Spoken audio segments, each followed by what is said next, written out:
News PR में आपका स्वागत है। मैं हूं रूपम सिंह। बिहार में आए दिन आप खबर सुन रहे हैं कि लोग जहरीली शराब पीकर मर रहे हैं। इस पे हर कोई अपनी प्रतिक्रिया दे रहे हैं। आज मैं आकाश यादव के पास हूं, जो कि राष्ट्रीय अध्यक्ष छात्र लोजपा के ये हैं, और मैं उनसे बात करती हूँ कि वो अपनी प्रतिक्रिया इसमें क्या दे रहे हैं। देखिए, जहरीली शराब का जो मामला है पूरे बिहार के अंदर मुझे सामने देखने को पिछले कुछ दिनों से मिला है, ये बहुत ही दुर्भाग्यपूर्ण है। और ये जो मामला है ये किसी सरकार पे आरोप लगाने का वक्त नहीं है, बल्कि इस मामला को किस तरीके से रोका जाए, क्योंकि जो जहरीली शराब बनाने वाले लोग हैं वो समाज के ही लोग हैं, बिहार के ही लोग हैं जो बना रहे हैं और बेच रहे हैं। और लगातार बिहार के माननीय मुख्यमंत्री श्री नीतीश कुमार जी के द्वारा ये पहल किया गया कि शराब के धंधे में जो भी व्यक्ति लिप्त है उस पर कड़ी से कड़ी कार्रवाई की जाएगी और की जा रही है। आप देखे होंगे हाल के दिन में कितने दरोगा सस्पेंड हुए, कितने सीईओ, कितने एसडीओ जो इन मामलों में लिप्त हैं उनको सस्पेंड करने का काम किया जा रहा है। लेकिन एक तरफ जो बिहार का विपक्ष है, जो अपने आप को ये कहता है कि हम बिहार की सबसे बड़ी पार्टी हैं, तो वो बिहार की सबसे बड़ी पार्टी होने के नाते वो अपना सबसे बड़ा जिम्मेवारी बताने का काम करे कि शराबबंदी जैसा नियम जो समाज हित में है, बिहार के हित में है, उस योजना में, उस शराबबंदी में विपक्ष का क्या हाथ है। विपक्ष का बस ये है कि लोग यहाँ जहरीली शराब से मर रहे हैं तो दिल्ली में बैठ के वो ट्वीट कर रहे हैं, बल्कि उनको यहाँ आना चाहिए। अपने 75 विधायक को जो दम पे वो कहते हैं कि हम बिहार की सबसे बड़ी पार्टी हैं, उनको सबसे बड़ा काम ये करना चाहिए कि अपने 75 विधायक को, अपने कार्यकर्ताओं को गांव कस्बों में भेजकर शराबबंदी को लेकर जागरूक अभियान चलवाना चाहिए। शराबबंदी में जिस गांव में जहरीली शराब का निर्माण किया जा रहा है वहां के स्थानीय विधायकों को थाना पुलिस को इन्फॉर्म करना चाहिए, और उसके बाद अगर कार्रवाई ना हो तब जाके सरकार को घेरने का काम करना चाहिए। मैं आपसे पूछती हूँ कि सही आपका मानना सही है कि वो लोग वहाँ रहकर ट्वीट कर रहे हैं। मैं जब ये सवाल उठाई आरजेडी दफ्तर में कि वहाँ पर बैठ के सब लोग ट्वीट कर रहे हैं, यहाँ क्यों नहीं आ रहे हैं, तो उनका साफ तौर से ये कहना था कि क्या नीतीश कुमार वहाँ जा रहे हैं क्या। देखिए, सबसे स्पष्ट बात मैं आपको ये कहना चाहता हूँ कि राजद दफ्तर के अंदर में बिहार के हित की कोई बात नहीं होती। राजद दफ्तर के अंदर में घरों की बात होती है कि फलाना के घर में क्या हुआ, फलाना के घर में क्या नहीं हुआ।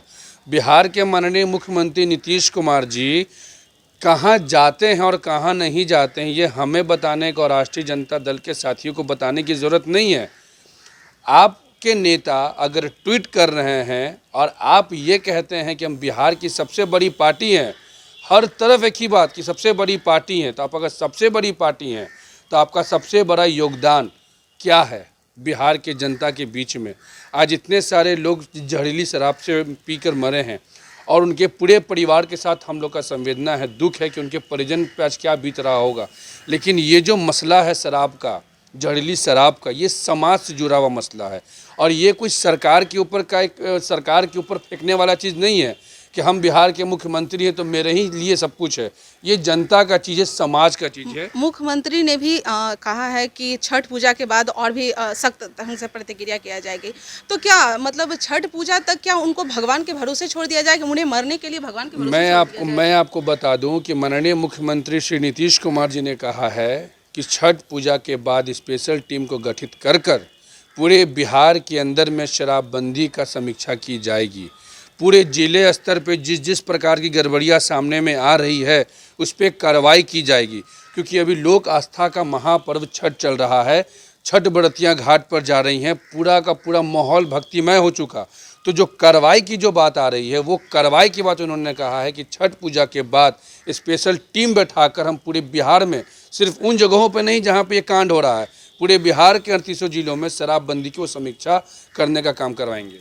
महिलाएं जो कि नीतीश कुमार को शराबबंदी में बहुत आगे बढ़ चढ़कर सपोर्ट की थी, और अभी वही महिलाएं जिनका घर बर्बाद हो रहा है, जो लोग शराब पीकर मर रहे हैं, उनकी आंखें कहीं ना कहीं मुख्यमंत्री से ये सवाल कर रही है कि अब कब तक हमारे घर और भी बर्बाद होंगे। देखिए, अगर छठ पूजा के दौरान कोई मर जाता है तो उनका तो छठ पूजा तो गया ना। मैं आपको पहले स्पष्ट बात कर दूं कि बिहार के माननीय मुख्यमंत्री और बिहार के माननीय जनप्रतिनिधि से लेकर बिहार का वो 14 करोड़ का एक आबादी, उतना ही जिम्मेवार है अपने समाज को सुधारने में और समाज के लोगों को बनाने में जितना कि एक मुख्यमंत्री हैं।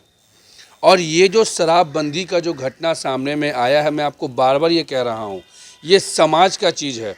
हमारे अगर इस कॉलोनी के अंदर में अगर उस मैदान में अगर कोई शराब बना रहा है और हम इस मैदान से बैठकर अगर देखने के बावजूद अगर चुप बैठे हैं तो हम भी उतना ही दोषी हैं जितना जहरीली शराब बनाकर पिलाने वाले हैं। और नीतीश कुमार जी को आप तब उंगली उठाएं कि अगर शराबबंदी से जुड़ा हुआ कोई भी मामला, अगर कोई थाना में भी दारू अगर बेच रहा है और नीतीश कुमार जी के समक्ष में या फिर प्रशासन के समक्ष में अगर बात आई हो और उस पर कार्रवाई ना हुई हो, तब उस पर आप कह सकते हैं कि माननीय मुख्यमंत्री जी का दोष है। मैं आपके मीडिया चैनल के माध्यम से मैं ये अपील करना चाहता हूं कि पूरे बिहार के अंदर में जिस जिस जगह पे अगर किसी भी व्यक्ति को, चाहे वो मुखिया ही क्यों ना हो, चाहे वो जिला परिषद क्यों ना हो, प्रमुख क्यों ना हो, किसी को भी अगर ये लगे कि हाँ यहाँ पे शराब का धंधा हो रहा है, यहाँ जहरीली शराब या थर्ड क्लास का शराब का निर्माण किया जा रहा है, महुआ बनाया जा रहा है, वो प्रशासन को अब अपने ऊपर के अधिकारियों को सूचना दें। आज तक हमें बता दें आप बिहार में 75 विधायक वाले पार्टी का नाम कि उन्होंने अभी तक पूरे बिहार में शराब से जुड़े हुए कितने व्यक्तियों को लेकर सड़क पर प्रशासन के समक्ष रखा हो कि हाँ देखिए फलाना जिला में फलाना आदमी दारू बेच रहा है, फलाना जगह पे दारू का स्टॉक किसका आ रहा है। यहाँ ट्रक धराया जा रहा है, शराबों का तस्करों को पकड़ के जेल भेजा जा रहा है। ये नहीं कि शराब तस्करों के माध्यम से शराब बेचवा के पार्टी में फंड इकट्ठा किया जा रहा है। ये चीज़ नहीं हो रहा है सरकार के अंदर में। इसलिए मैं लोगों के बीच, पब्लिक के बीच भी गई और चाहे वो महिला हो या जेंट्स हो, किसी उनसे सवाल की, हर तरह का सवाल किया। और उस सवाल में मैं उनसे यह पूछी कि क्या शराब को फिर से स्टार्ट कर दिया जाए, और अगर लोग मर रहे हैं तो उनमें वो दोषी आप किसको ठहरा सकते हैं? क्या गवर्नमेंट दोषी है या जनता दोषी है? तो उनका साफ तौर पे ये कहना था, मेरे सवाल को सुन लीजिए, उनका साफ तौर पे ये कहना था कि जनता तो दोषी है ही, लेकिन गवर्नमेंट भी साथ में दोनों दोषी है, क्योंकि शराब अगर मिल रहा है तो दोनों दोषी है। देखिए, शराब मिल रहा है और शराब मिलने के बावजूद अगर कार्रवाई नहीं हो रहा है और उनसे फंड इकट्ठा करके पार्टी चलाया जा रहा है या शराब तस्करों के साथ विधायक का और एमएलसी का टिकट दिया जा रहा है, तब हमारा सरकार दोषी है। सरकार चलाने के लिए, बिहार चलाने के लिए बनाया जाता है, पॉलिसीज़ बनाने के लिए चलाया जाता है, और उन नियम और कानूनों का जो पालन नहीं करते उस पर कार्रवाई सरकार करे, इसका सरकार को अधिकार दिया जाता है। और समाज से जुड़ा हुआ जो मामला होता है वो समाज से जुड़ा हुआ हर एक व्यक्ति के ऊपर जिम्मेवारी होता है कि वो किस तरीके से अपने समाज को सुधारने का काम करे।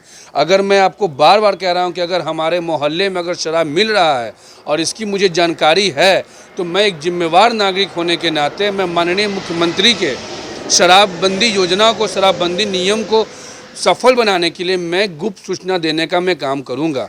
क्या आपने ऐसा सुना है कि कोई अगर शिकायत लेकर गया हो प्रशासन के समक्ष कि फलाना जी दारू बेच रहे हैं, फलाना जी के यहाँ ऐसा हो रहा है, तो प्रशासन ने उनको गिरफ्तार करके उसी व्यक्ति को जेल भेजा हो? नहीं, प्रशासन उनकी बातों को सुनता है।